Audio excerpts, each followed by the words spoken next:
తులవారికి గనక చూసుకున్నట్లయితే ప్రధానంగా మీకు గురువు ఈ సంవత్సరం 3 రాశులు మారుతున్నారు. మనకి పోయిన సంవత్సరం ఎలా అయితే 3 రాశులు మారాడో, వృషభము, మిథునము, కర్కాటకం మారి మరలా మిథునంలోకి వెళ్ళిపోయాడు. ఈసారి కూడా మీ రాశి నుంచి, అంటే మీ యొక్క తులారాశి నుంచి 9వ స్థానంలో ప్రారంభంలో ఉంటూ దాని తర్వాత 10వ స్థానంలో కర్కాటకంలోకి, 11వ స్థానంలో సింహంలోకి వస్తున్నాడు.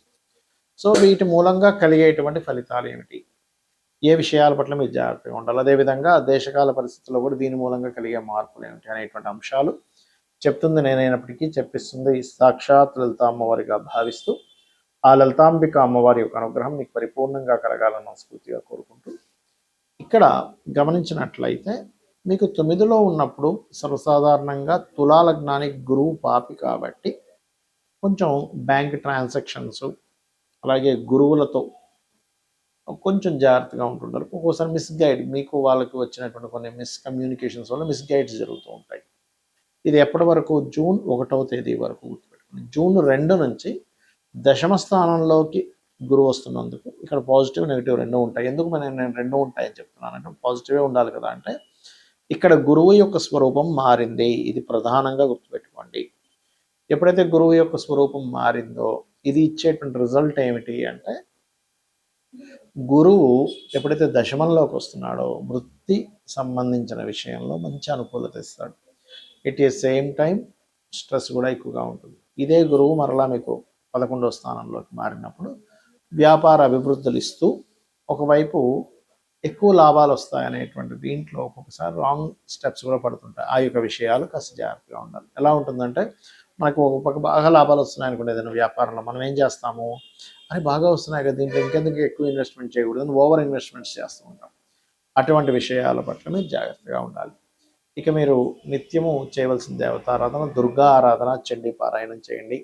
నవగ్రహాల్లో రాహువు, శని, కేతు, గురు ఈ గ్రహాల దగ్గర దీపారాధన చేయండి, ఖచ్చితంగా బాగుంటుంది. అయితే ఈ గురువు యొక్క స్వరూపం మారిందని మనం చెప్పుకుంటూ ఉన్నాం. లాస్ట్ ఇయర్ కూడా గురువు మూడు రాశులు మారాడు. వృషభము, మిథునము, అదేవిధంగా కర్కాటకంలోకి మారాడు. ఈసారి మిథునము, కర్కాటకము, సింహం అంటే ఏం లేదు, మరి కర్కాటకంలోకి వచ్చాడు కదండి, మళ్ళీ వెనక్కి వెళ్ళాడు. అలాగే ఈసారి కూడా ఏంటంటే మిథునము, కర్కాటకము, సింహంలోకి వచ్చినటువంటి గురువు మళ్ళీ వెనక్కి వెళ్ళి మళ్ళీ కర్కాటకంలో సెటిల్ అవుతాడు. కాకపోతే ఎప్పుడైనా గుర్తుపెట్టుకోండి, 3 రాశులు మారిన గురువు విపత్తుల్ని క్రియేట్ చేస్తాడు ఎక్కువగా. అంటే అది ప్రశాంతంగా ఉండనివ్వడు. మీరు చూడండి, లాస్ట్ ఇయర్ మారినందుకు మనం చూస్తూనే ఉన్నాం. ఆల్రెడీ ఉగాది వచ్చే ముందు అంతా యుద్ధాలని, గందరగోళాలని, గొడవలని ఎలా ఇచ్చాడో ఇది కూడా సేమ్ రిపీట్ అవ్వబోతుంది. అంటే దీన్ని బట్టి మనం అర్థం చేసుకోవాల్సింది ఏమిటి, ఈ గోచారంలో ఉండేటువంటి ఈ గ్రహాల యొక్క స్థితిని బట్టి మనకు మహర్షులు ఏం నేర్పిస్తున్నారు అంటే, ఫ్యూచర్ ఇలా ఉండబోతుంది కాబట్టి నువ్వు ఇలా ప్లాన్ చేసుకో. అంటే ఇప్పుడు మనకు చూడండి, యూట్యూబ్లో వాటిలో యుద్ధం ఆగిపోయింది అని పెడతాడు, మళ్ళీ వెంటనే యుద్ధం ఆ స్టీమర్ మీద ఏదో బాంబు వేశారట, ఈ ఎయిర్పోర్ట్ మీద బాంబు వేశారట అంటూ ఉంటారు. దీని గురించి ఆల్రెడీ నేను ఒక 2 నెలలు 3 నెలల క్రితమే చెప్పాను. ఏమంటే యుద్ధాలు వస్తాయి, ఆగుతున్నట్టు అనిపిస్తాయి కానీ ఆగవు. ఇది చాలా పెద్ద యుద్ధమే, ఒక రకంగా చెప్పాలంటే ప్రపంచ యుద్ధం లాంటిదే ఇది. 3వ ప్రపంచ యుద్ధమే అనుకోండి. ఎందుకు అంటే ఇక్కడ జూపిటర్ ఎప్పుడైనా 3 రాశులు మారుతున్నప్పుడు ప్రాణ నష్టం అధికంగా జరుగుతుందని చెప్పారు. అందులో ప్రత్యేకంగా మనకి చెప్పినటువంటి విషయాల్లో ఈసారి గురువు రాజు అయినందుకు, గురువు రాజై మనకి ఎప్పుడైతే మిథున రాశిలో సంచారంతో ప్రారంభమైనందుకు, మిథున రాశి అనేటువంటిది 2 మనుషుల్ని చూపిస్తుంది, అది స్త్రీ పురుషుల్ని. కాబట్టి దీనివల్లనే మనకి గొప్ప గొప్ప వాళ్ళు కొంత వాళ్ళ సీక్రెట్ లైఫ్స్ బయటపడటము, వాయువులో ఒక రకమైనటువంటి ఇబ్బంది రావడము, యుద్ధం మూలంగా మనకి శాస్త్రాల్లో చెప్పింది ఏంటంటే 7 కోట్ల మంది జనాలు నశిస్తారు అనేటువంటిది ఉంది. మీరు కనుక చూసుకుంటే గతంలో ఒక 5-6 ఏళ్ల క్రితం కూడా ఇలాంటి సిచ్యువేషన్స్ వచ్చినప్పుడు, అప్పుడు కోవిడ్ టైంలో నేను మన యూట్యూబ్ ఛానల్లో ఉంటుంది, వెనక్కి వెళ్తే కనుక 5-6 ఏళ్ల క్రితం ఇంతమంది నశిస్తారు, ఈ రాశిలో ఇలా మారుతుంది కాబట్టి నేను అప్పుడు దానికి శ్లోక సహితంగా కూడా చెప్పాను దాని యొక్క అర్థం 5-6 ఏళ్ల క్రితం. అప్పుడు కూడా అందుకే కోవిడ్ వల్ల చాలామంది ప్రాణ నష్టం జరగడం మనం చూసాం. అయితే ఎప్పుడైతే ఈ జూపిటర్ అంటే జూన్ 1 వరకు మిథునంలో ఉంటాడో, దేశకాల పరిస్థితుల్లో ఎక్కువగా వైమానిక సంబంధించినటువంటి విషయాలకి ఎఫెక్ట్ వస్తుంది, గుర్తుపెట్టుకోండి. అంటే విమాన సంబంధించినటువంటివి ధ్వంసం అవడం, అది యుద్ధంలో కానివ్వండి, జనరల్గా ఉండేటువంటివి. ఎందుకంటే వాయువు మీద ప్రభావం. అలాగే మరొకటి ఏంటంటే వాయువులో ఒక రకమైనటువంటి నెగటివ్ ఇది రావడం వల్ల ఏంటంటే అయ్యో వాయువు కలుషితం అయిపోయింది ఇలాగా. మూడవది లేనిపోనివి క్రియేట్ అవ్వడం, అసలు లేని ప్రచారం అవ్వడం, అసలు ఏది నిజమో ఏది అబద్ధమో అర్థం కాని పరిస్థితి. ఏమిటండి అసలు ఇది నిజమేనా, అసలు పేపర్లో వచ్చేది నిజమా కాదా, యూట్యూబ్లో వచ్చేది నిజమా కాదా అనేటువంటి సంశయంతో ఉంటూ ఉంటుంది. అదేవిధంగా స్త్రీ పురుషుల మధ్యని కొన్ని ఉండేటువంటి కొన్ని సీక్రెట్ అఫైర్స్ అనుకోండి, కొన్ని పేపర్స్ మూలంగా అంటే కొన్ని ఇప్పుడు మనకి ప్రెస్ ఉంది, విలేకరికి సంబంధించినటువంటివి ఏవైతే న్యూస్ సంబంధించి ఉంటాయో ఆ యొక్క విషయాల మీద కూడా మనుషులకి నమ్మకాలు కోల్పోవడము, ఆ రకంగా కొంత ఫేక్ న్యూస్లు కొంతవరకు ప్రచారం అవ్వడం ఈ గురువు మిథునంలో ఉన్నంతసేపు ఇస్తాడు, గుర్తుపెట్టుకోండి. అలాగే అంతరిక్షం నుంచి ఏదైనా ఒక ప్రమాదము భూమి మీదకి వచ్చి పొంచి ఉంది, అది మన శాటిలైట్స్ ఆకాశంలో బోల్డన్ శాటిలైట్స్ తిరుగుతాయి, అలా శాటిలైట్ లాంటిది ఏదైనా పాడైపోయింది భూమి మీదకి రావడం కావచ్చు. లేదు అంటే పర్టికులర్గా మనకి చూడండి కొన్ని సమాచారాలు అందుతుంటాయి, ఏమండి ఏలియన్స్ ఉన్నారట, వాళ్ళు భూమి మీద తిరుగుతున్నారట, అలాంటిది. అంటే ముఖ్యంగా ఏంటంటే భూమి మీదకి ఏదైనా అంతరిక్షం నుంచి వచ్చి భూమి మీద పడడం అనేటువంటిది జరగనుంది, దానివల్ల కూడా కొంత నష్టం ఉంది, గుర్తుపెట్టుకోండి. ఇది కర్కాటక రాశిలో మన మిథున రాశిలో ఉన్నంతకాలం, అంటే కర్కాటకానికి ముందు మిథున రాశిలో గురువు ఉన్నంతకాలం ఈ యొక్క ప్రభావం చూపిస్తూ ఉంటుంది. ఇక ఇక్కడి నుంచి కర్కాటకంలోకి జూన్ 2 నుంచి అక్టోబర్ 31వ తేదీ వరకు అక్కడ ఉంటాడు, 30వ తేదీ వరకు ఆల్మోస్ట్. ఇక దాని తర్వాత నవంబర్ 1వ తేదీ నుంచి సింహంలోకి వెళ్ళిపోతాడు. కాబట్టి ఈ కాంబినేషన్ ఏదైతే ఉందో అక్టోబర్ ఎండ్ వరకు, జూన్ 2 నుంచి అక్టోబర్ ఎండ్ వరకు ఉండేటువంటి ఈ కర్కాటక రాశిలో గురువు ఉన్నందుకు ఈ సమయంలో మీరు చూడండి ఎక్కువగా జల సంబంధంగా, ఆల్రెడీ గురువు మీకు మిథునంలో 15 డిగ్రీలు ఎప్పుడైతే మారిపోయాడో జల సంబంధించిన వాటి మీద పెరిగిపోయింది, ఇంకా పెరుగుతుంది.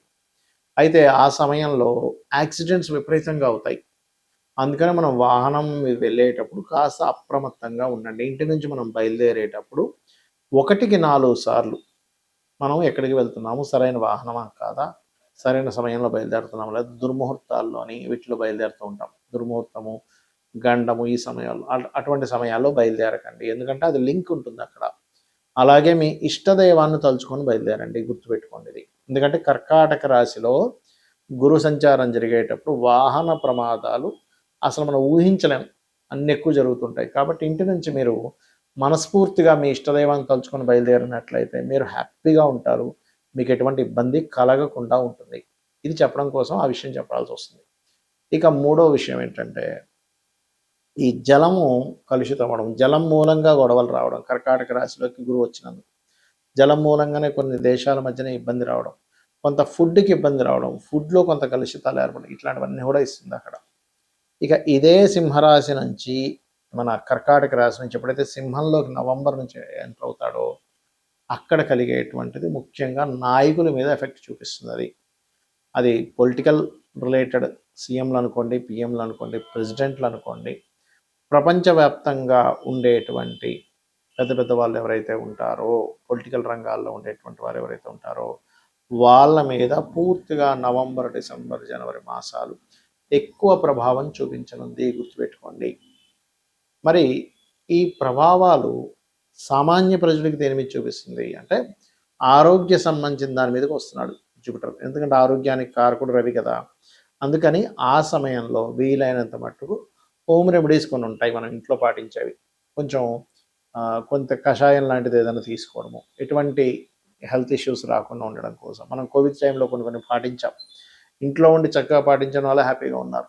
కాబట్టి అలాగా కొంతమంది డాక్టర్ల సూచనల చేత, అదేవిధంగా ఆయుర్వేదంలో కావచ్చు, హోమియోపతిలో కావచ్చు, అలోపతిలో కావచ్చు, వాళ్ళు కొంతమంది వెల్ ఎడ్యుకేటెడ్ పీపుల్ ఉంటారు, వాళ్ళు ఇచ్చినటువంటివి ఏవైతే టిప్స్ ఉంటాయో, అలాగే మన పెద్దవాళ్ళు కూడా చెప్పినటువంటివి కొన్ని ఉంటాయి, ఇటువంటి విషయాల్లో కొంత జాగ్రత్తగా ఉండాలి. అయితే ఇక్కడ ఈ 2-3 నెలల పాటు, అంటే నవంబర్ నుంచి డిసెంబర్, జనవరి ఈ టైంలో పర్టికులర్గా ఇది సంతానం మీదనే ఎఫెక్ట్ చూపిస్తూ ఉంటుంది. అయితే ఇక్కడ ఏంటంటే ఎవరైనా ఐవీఎఫ్లు, ఐయుఐలు చేయించుకునే వారు కాస్త జాగ్రత్తగా ఉండాలి. అదేవిధంగా మరొక విషయం ఏంటంటే ఇక్కడ మీరు గమనించినట్లయితే మీరు వాతావరణంలో మీరు గమనించండి. యాక్చువల్‌గా నవంబర్ మాసాన మనకేంటి చలి బాగా ఉండాలి. కానీ ఆ టైంకి ఏమవుతుంటుందంటే చలితో పాటు తెలియని ఎండలు కూడా వస్తాయి ఆ టైంలో. ఇదేమిటండి ఎంత ఈ చలికాలం ఇంత ఎండ ఉందేంటి అనిపిస్తూ ఉంటుంది. కాబట్టి నేను చెప్పినటువంటి పరిహారాలు ప్రధానంగా చండీ వినడం, చండీ పారాయణం చేయడం, లలితా సహస్రనామాలు వినడం, మీ ఇష్టదైవాన్ని స్మరించుకోవడం చేయండి. అన్ని విధాలా బాగుంటుంది. శ్రీమాత్రే నమః.